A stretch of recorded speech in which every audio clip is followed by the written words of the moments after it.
بسم اللہ الرحمن الرحیم، السلام علیکم۔ ابتدا رب العزت کے نام سے جس نے جان دی جہان دیا، اور درود و سلام محمد والے محمد پر۔ آئین کے ساتھ ناصر نقوی حاضر خدمت۔ جی ناظرین، 27ویں ترمیم کل ہی منظور، کیسے کیا تمام تفصیلات سے آگاہ کرتا ہوں۔ اہم سیاسی رہنما کو بم سے اڑانے کا منصوبہ، سہیل آفریدی کی ملاقات ناممکن کیوں، 4 سینیٹر لٹ گئے، اپنی فکر کریں، یعنی خبردار کر رہا ہوں، ہوشیار ہو جائیں۔ یہ ہوا کیا یہ بھی بتاتا ہوں، اور شہباز گل نے کی حمایت اداکارہ صبا قمر کی۔ ان تمام باتوں سے آپ کو آگاہ کروں گا، لیکن پہلے آپ سے گزارش کہ ان کو سبسکرائب کریں، لائک کریں اور گھنٹی کا بٹن دبانا نہ بھولیں۔ یہ ناظرین، پہلی خبر تو وہی زہران ممدانی کی کہ جشن کا سماں ہے نیو یارک میں، اور ٹرمپ حکومت پریشان ہے کہ یہ ہوا کیا۔ ایلن ماسک بھی اس میں پریشان ہے، باقی بھی لوگ ہیں، لیکن جو سابق میئر ہیں نیو یارک کے، انہوں نے کہا نہیں، یہ جدوجہد والا آدمی ہے، یہ کام کرنے والا آدمی، میں اس کی حمایت کروں گا اور اس کی مدد کروں گا جو ہو سکے گی۔ بہرحال ایک اچھی بات ہے، نئی قیادت ہے، نوجوان قیادت ہے، اور ہر کسی نے ان کو ووٹ دیا ہے کہ بھاری اکثریت سے وہ جیتے ہیں، اور انہوں نے نعرہ لگایا روٹی کپڑا مکان کہیں، ذوالفقار علی بھٹو کا نعرہ انہوں نے لگایا وہاں۔ اب روٹی کپڑا اور مکان کے ساتھ انہوں نے کہا ٹرانسپورٹ فری نیو یارک میں، اور کئی تارکین وطن کا شہر ہے، یہاں لوگ محنت مزدوری کرنے آئے ہوئے مختلف ممالک سے، ان کو زیادہ سے زیادہ سہولتیں دوں۔ تو لہٰذا جناب جے کہا ہے، سارے پاس شور مچے ہے۔ وہ ہیری کلنٹن نے بھی مبارکباد دی، بل کلنٹن نے بھی مبارکباد دی، اور بھی سارے ہر طرف سے۔ تو جناب وہاں اس وقت جشن کا سماں ہے۔ اب امتحانات تو ہوں گے ان کے، ظاہر ہے کہ ان کے فنڈز کے حوالے سے بھی ہو گئے، تڑی بھی لگی ہے کہ ٹرمپ صاحب ان کے فنڈز روکیں گے، کیا ہوگا، کہاں تک ہے، وہاں کے سسٹم میں کتنی مداخلت وہ کر سکتے ہیں، یہ تو بات کی بات ہے۔ فی الحال تو یہ ہے۔ اب بات کرتے ہیں 27ویں ترمیم کی۔ کسی کے پاس مسودہ نہیں ہے، شور شرابہ اور اندازے افواہیں، مطلب ہر بندہ جس کے منہ میں جو آ رہا ہے وہ کہہ رہا ہے، لیکن باتیں وہی بڑی بڑی ہیں، موٹی موٹی باتیں وہی ہیں۔ 28ویں ترمیم میں کچھ کمی، کچھ جاتی، کچھ فلانا، کوئی فرق، صوبوں کے اختیارات میں خود مختاری پہ وہ جو تھا NFC ایوارڈ، اس میں کوئی کٹوتی، کہا جا رہا ہے شاید 50-50 کر دیا جائے صوبے کا اور وفاق کا حصہ۔ پہلے جو تھا وہ 57% صوبوں کا تھا اور 43% جو تھا وہ وفاق کا تھا، تو اس کو بڑھایا جائے گا۔ اسی طرح جناب 243 جناب جنرل صاحب کو پتہ نہیں کیا کون سی مراد دے دی جائیں گی، کتنا مضبوط کر دیا جائے گا، ان کو طاقتور بنایا جائے گا۔ کہ بھارت کے ساتھ جو مارکہ حق ہوا اس نے یہ ثابت کر دیا کہ کچھ اختیارات بڑھانے چاہیے اور سب کو کمپوز کرنا چاہیے۔ تو چیف آف ڈیفنس اسٹاف بن جائے، ان کے اختیارات بڑھا دیے جائے، کیا ہے کیا نہیں۔ پھر شور یہی ہے کہ ابھی بھی جو ہے وہ کچھ کہہ رہے ہیں کہ نہیں جی، ابھی تو سپہ سالار کی جو ہے وہ اسی نومبر میں ان کا نوٹیفیکیشن ہونا ہے چیف صاحب کا۔ تو میں آپ کو بتا دوں چیف صاحب کا نوٹیفیکیشن جاری ہو گیا۔ یہ کس کا جاری ہوا؟ یہ سپہ سالار کا نہیں ہوا، یہ گلگت بلتستان کے جو چیف جسٹس ہیں ان کا نوٹیفیکیشن جاری ہوا، اور وہ شمیم صاحب جو ہیں جسٹس شمیم، ان کی عمر بھی بڑھا دی گئی کہ میرے خیال اس وقت 69 ہوں گے، لیکن ان کو کہا 70 تک وہ کام کر سکیں گے، اور ان کو توسیع دے دی گئی۔ تبھی ان کو 1 سال اور مل گیا یا 1.5 سال مل گیا، جو بھی ہے وہ مل گیا۔ تو اس چیف کا تو ہو گیا، اس چیف کی کوئی ضرورت نہیں ہے۔ بار بار کہا جا رہا ہے کہ آرمی ایکٹ پڑھ لیں، اس میں دیکھ لیں کہ جناب جب تبدیلی ہوگی 26ویں ترمیم کے ساتھ، تو وہ کسی نوٹیفیکیشن کی ضرورت نہیں، کسی توسیع کی ضرورت نہیں، وہ 2027 تک چلیں گے، اور ایسے طرح چلیں گے، بلکہ دوڑیں گے، ہر ایک کو فکر رہے گا کہ کی کر رہے ہیں کی نہیں کر رہے، تو لگے رہے۔ وہ کہتے ہیں لگے رہو منوائی، جس کو جو چاہتا ہے وہ لگا رہے۔ جیسے سہیل آفریدی صاحب کہہ رہے ہیں کہ میرا لیڈر جو عمران خان ہے، میرے لیڈر نے سارے نظام کو بہت پہلے بے نقاب کر دیا تھا، اور میں عمران خان کے عشق میں مبتلا ہوں، لہٰذا عمران خان پر جان بھی نچھاور کر سکتا ہوں۔ تو جناب ہوا تو یہ ہے کہ آپ بار بار جا رہے ہیں ملاقات کے لیے، اور صوبے کے چیف ایگزیکٹو ہوتے ہوئے بھی آپ کی ملاقات نہیں ہوئی، بلکہ آج انہیں ایک اور بڑا کام کیا، وہ چیف جسٹس کے عدالت میں گئے اور سیکرٹری ٹو چیف جسٹس سے ملے اسلام آباد ہائی کورٹ کے. انہیں پوچھا جناب کدھر آئے ہو؟ کہنے لگا جی میری ملاقات کرائی جائے چیف جسٹس سے. انہوں نے کہا تو بھول جاؤ، ایسے ملاقاتیں نہیں ہوتی چیف جسٹس سے. انہوں نے کہا ہم نے بات کرنی ہے کہ جناب عمران خان کے تمام مقدمات جو ہیں وہ ایک جگہ اکٹھا کیا جائے اور ان کو تیز کیا جائے. اگلے نے کہا بھائی کار جو ایک سسٹم کے تحت چل رہے ہیں اور اسی طرح چلے گا تو ابھی آپ کی ملاقات بھی نہیں ہو سکتی.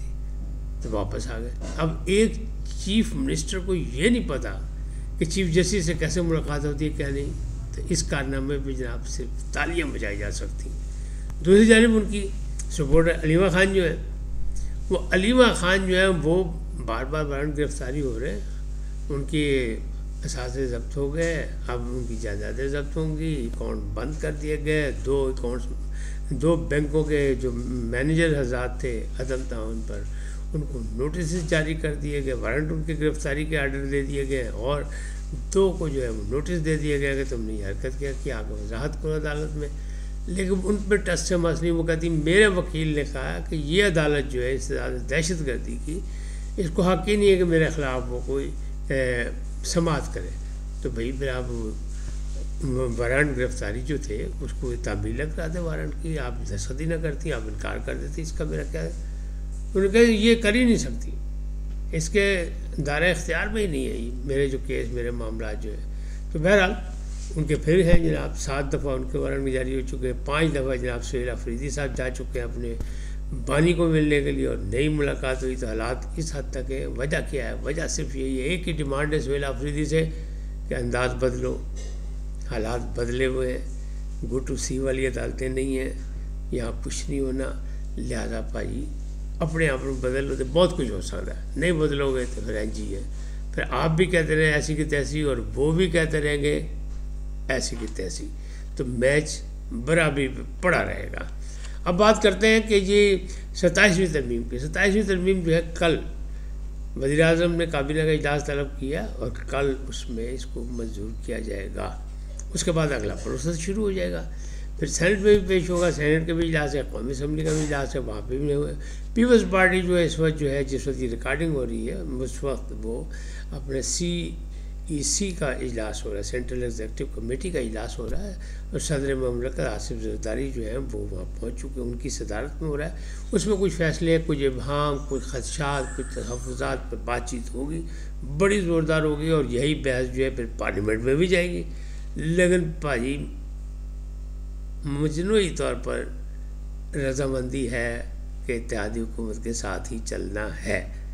اب کچھ لوگوں کا سودے بازی ہوگی تو وہ ہوتی رہے گی، وہ ہوتی رہتی ہے، سیاست میں سارا کام چلتا ہے، تو اس پہ کچھ ہو سکتا ہے. ورنہ کل پہلا کام جو ہے، کل جمعۃ المبارک ہے، پہلا کام یہ ہو جائے گا، یعنی 27ویں ترمیم.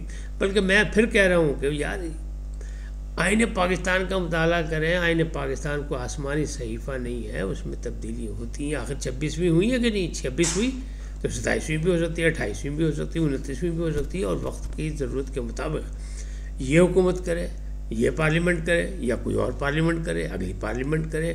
ہو سکتا ہے اگلی پارلیمنٹ جو ہے وہ اس میں پھر اکثریت لے جائے عمران خان باہر آ جائے تو وہی ساری چیزیں جسی ترمیم ان کو اڑا دے 28ویں 29ویں 30ویں ترمیم کے ساتھ.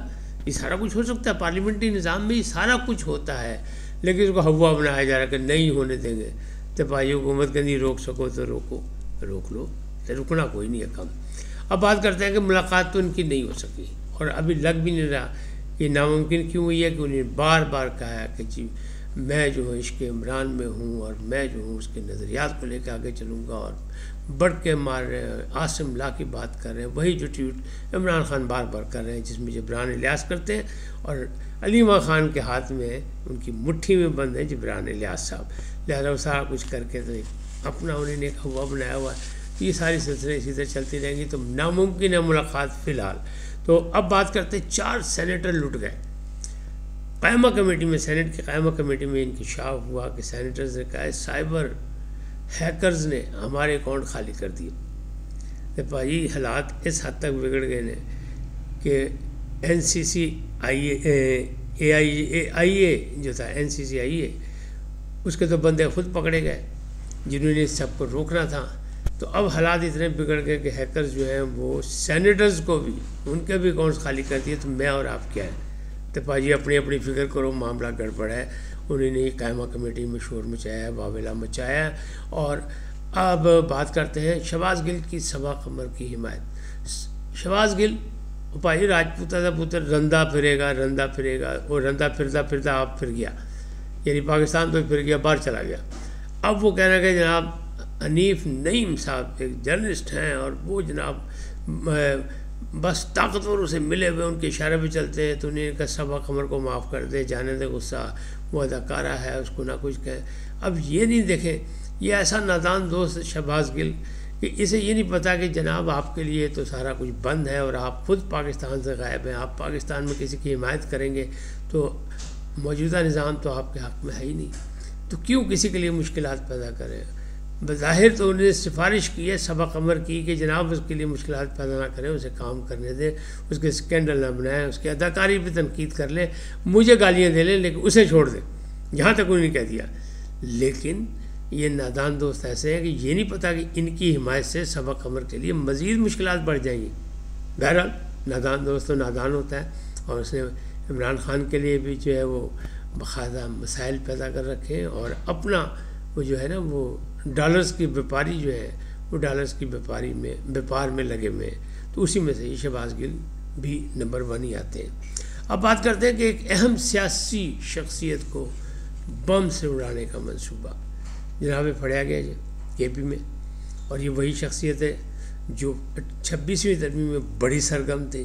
27ویں ترمیم میں وہ سارے اپنے کام اپنی مصروفیات چھوڑ کے اسلام آباد پہنچ گئے, لیکن ان کو صرف پی ٹی آئی نے تھوڑی سی لفٹ کرائی, باقی کسی نے لفٹ نہیں کرائی حکومتی حلقوں نے, کیونکہ ان کو ضرورت نہیں ہے. سینٹ میں حالانکہ ان کو ضرورت پڑے گی, لیکن حکومت کو یقین ہے کہ کچھ فہم و تفہیم سے کام ہوگا, مفاہمت سے ہوگا, اور کچھ اشاروں سے ہوگا تو ہو جائے گا. تو وہاں جو ہے ٹوٹل 96 ارکان ہیں, 64 چاہیے ہیں, اور معاملات جو ہیں وہ ان کے ہاتھ میں لگ رہے, لیکن وہ پہلے چیک کرنے کے لیے اسی لیے سینٹ میں جانا چاہتے ہیں. تو یہ لیڈر کون ہے یہ آپ سب تو کہیں گے, پیر سیاست مولانا فضل الرحمان. داعش خراسانی گروپ کے لوگ تھے اور ان کو پکڑ لیا گیا, ان کے پاس سے بم اور اسلحہ اور یہ اور وہ بارود.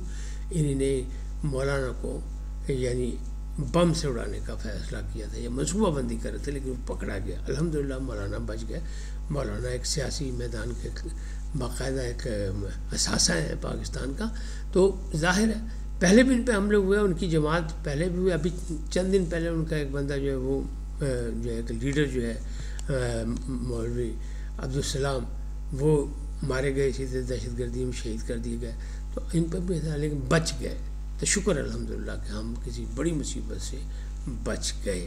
اس وقت تک اتنے پھر ملیں گے نئے موضوع کے ساتھ. جاتے جاتے آپ سے درخواست ہے چینل کو سبسکرائب کریں, لائک کریں, گھنٹی کا بٹن دبانا نہ بھولیں, اور اپنی قیمتی رائے کا اظہار کریں. لیکن پہلے پاکستان زندہ باد, پاک افواج پائندہ باد, سدا سلامت رہیں, اللہ نگہبان.